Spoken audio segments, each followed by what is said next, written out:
Assalamualaikum teman-teman. Pada video kali ini kita akan membahas tentang koloid. Tapi sebelum itu kita bahas dulu tentang apa itu sistem dispersi. Sistem dispersi merupakan campuran antara zat terlarut dan pelarut. Zat terlarut dinamakan fase terdispersi, sementara zat pelarut dinamakan medium pendispersi. Sistem dispersi dikelompokkan menjadi 3. Yang pertama adalah dispesifikasa, atau biasa disebut dengan suspensi. Suspensi merupakan campuran heterogen antara fase terdispersi dengan medium pendispersi.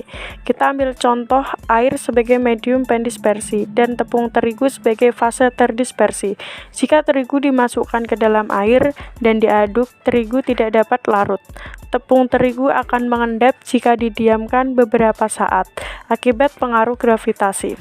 Yang kedua adalah dispersi halus, atau biasa disebut dengan monokuler atau larutan sejati. Dalam larutan sejati terbentuk campuran homogen, karena fase terdispersi dapat larut sempurna dalam medium pendispersi.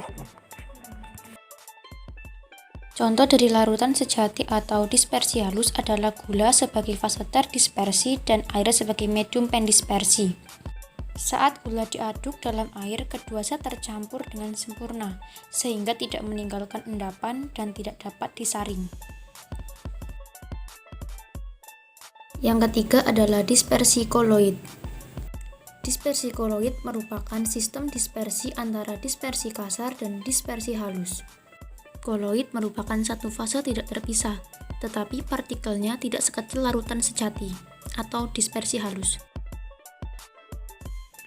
Kita ambil salah satu contoh deskripsi koloid, yakni campuran santan bubuk dan air. Saat diaduk, santan bubuk dan air dapat tercampur rata dan tidak meninggalkan endapan. Jika didiamkan beberapa saat, akan terbentuk dispersi koloid. Jika dilihat secara makroskopis akan terlihat homogen, namun jika dilihat secara mikroskopis akan terlihat partikel-partikelnya terpisah atau heterogen. Bila disimpulkan, berikut adalah masing-masing perbedaannya. Contoh dari koloid selain santan adalah susu, saus, mentega, tinta, busa sabun, dan masih banyak lagi.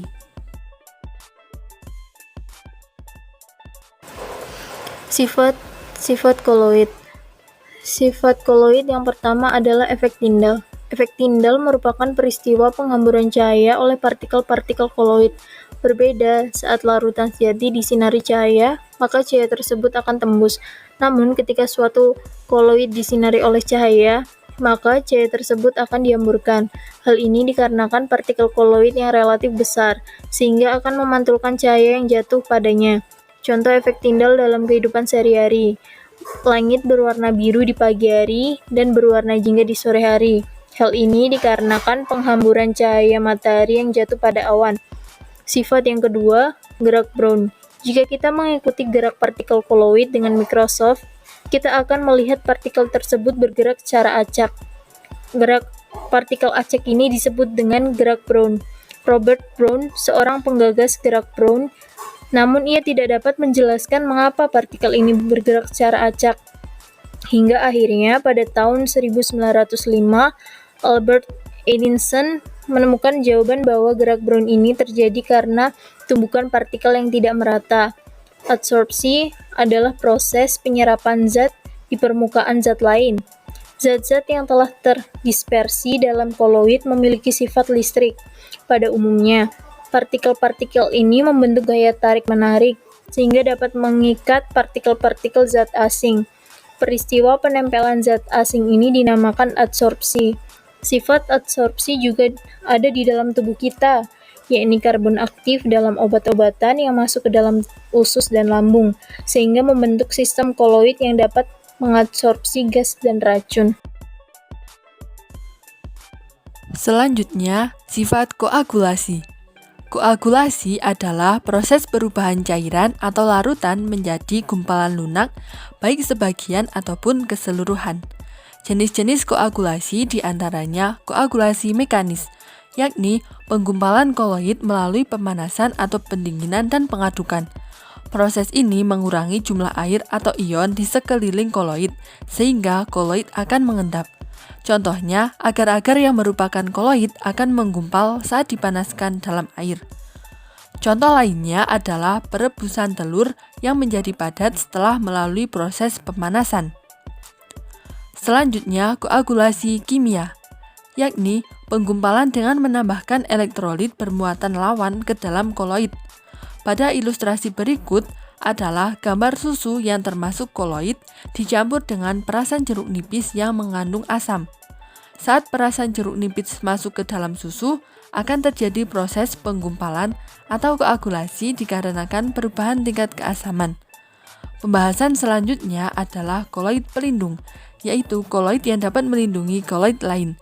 Tidak semua koloid mengalami penggumpalan saat dicampur dengan koloid lain. Koloid pelindung membentuk lapisan di sekeliling partikel koloid sehingga melindungi partikel koloid tersebut. Contohnya, kafein pada susu dan gelatin pada es krim untuk mencegah penggumpalan. Nah, sekarang kita masuk di pembahasan terakhir, yaitu proses pembuatan koloid. Proses pembuatan koloid dibagi menjadi dua. Yang pertama adalah cara kondensasi. Cara kondensasi dipakai untuk mengubah larutan menjadi koloid. Cara kondensasi artinya mengubah partikel zat halus menjadi lebih besar dengan menambahkan ion molekul atau atom lain. Ada 4 cara kondensasi, yaitu yang pertama, reaksi hidrolisis, yaitu reaksi suatu zat dengan air. Yang kedua, reaksi oksidasi atau reduksi, yaitu reaksi suatu zat disertai perubahan bilangan oksidasi pada unsur-unsur yang terlibat. Yang ketiga, penggantian pelarut, yaitu reaksi di mana zat tersebut dijenuhkan terlebih dahulu, lalu dilarutkan sehingga membentuk koloid.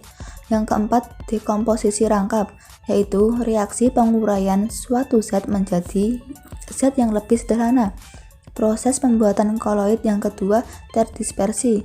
Dispersi dipakai untuk mengubah suspensi menjadi koloid.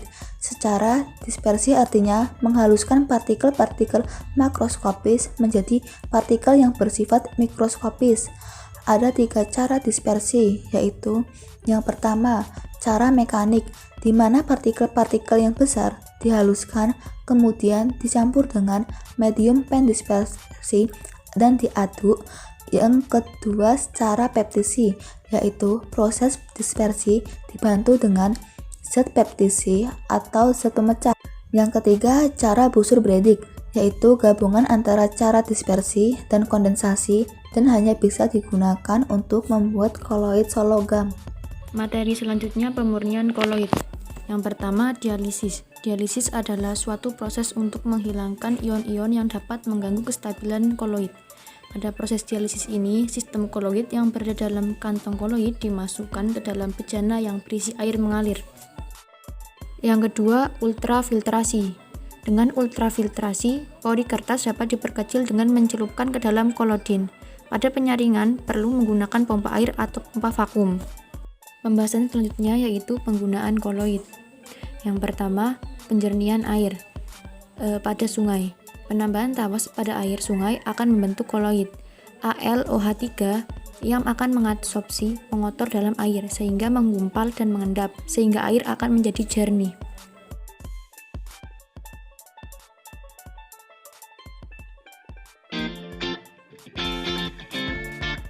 Halo, sebelumnya sobat sudah tahu kan dengan 3 sumber air? Ketiga sumber air tersebut sering dimanfaatkan oleh perusahaan daerah air minum atau PDAM untuk memenuhi kebutuhan air bersih kita loh. Pimpo mau jelasin nih bagaimana PDAM mengolah air. Pada tahapan pertama, air dialirkan ke bak prasedimentasi. Tahap ini merupakan tahap pemisahan air dengan lumpur. Lumpur mengalami pengendapan yang dibantu oleh gaya gravitasi sobat. Setelah itu, air melewati tahap koagulasi dan flokulasi. Tahap ini, air dicampur dan diaduk dengan zat kimia yang disebut tawas. Tawas berfungsi untuk menggumpalkan kotoran yang masih ada di dalam air. Kemudian, gumpalan kotoran dan air dipisahkan kembali lagi menggunakan gaya gravitasi pada bak sedimentasi, sehingga aliran air yang berada pada bagian atas menjadi lebih bersih. Setelah dibantu oleh gaya gravitasi, kali ini air disaring dengan saringan pasir dan kerikil untuk memisahkan mikroorganisme dan kotoran kecil yang tidak terpisah pada tahap sedimentasi. Barulah air dialirkan ke reservoir atau tandon air dan siap didistribusikan ke rumah-rumah sobat untuk dikonsumsi. Pimpo mau kasih tahu sobat ciri-ciri air yang layak konsumsi. Pertama, air tidak berwarna, jernih, dan tidak keruh. Kedua, air tidak berbau.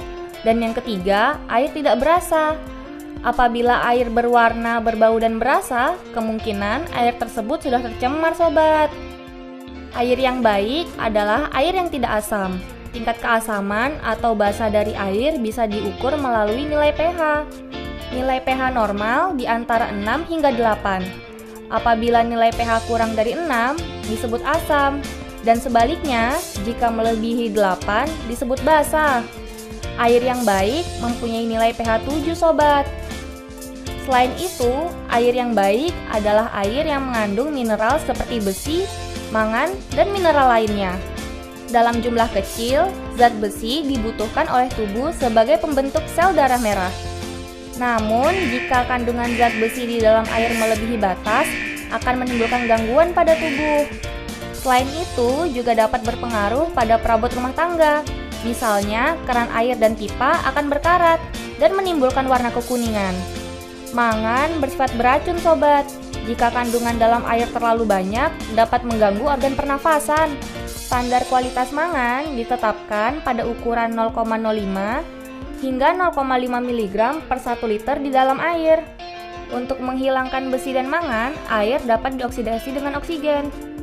Caranya dengan membuat percikan air kecil-kecil dan mengalirkannya kembali ke bak penampungan. Oh iya, satu lagi, Pimpo hampir lupa. Selain itu, air yang bersih tidak mengandung banyak bakteri E. coli. Kelebihan bakteri E. coli akan menyebabkan penyakit diare. Nah, untuk memastikan bakteri E. coli mati, kita dapat merebus air hingga mendidih sobat. Gampang kan? Sudah tahu kan sobat gimana cara mengolah air hingga ciri-ciri air yang layak konsumsi? Tetap gunakan air dengan bijak ya sobat, demi kesehatan kita dan lingkungan kita. Pimpo mau pamit dulu nih, bye-bye! Penggunaan yang kedua yaitu menghilangkan bau badan. Produk roll-on deodoran menggunakan aluminium sitirat sebagai adsorpsen. Jika deodoran digosokkan pada anggota badan, maka aluminium sitirat akan mengabsorpsi keringat yang menyebabkan bau badan. Yang ketiga yaitu penggunaan norit.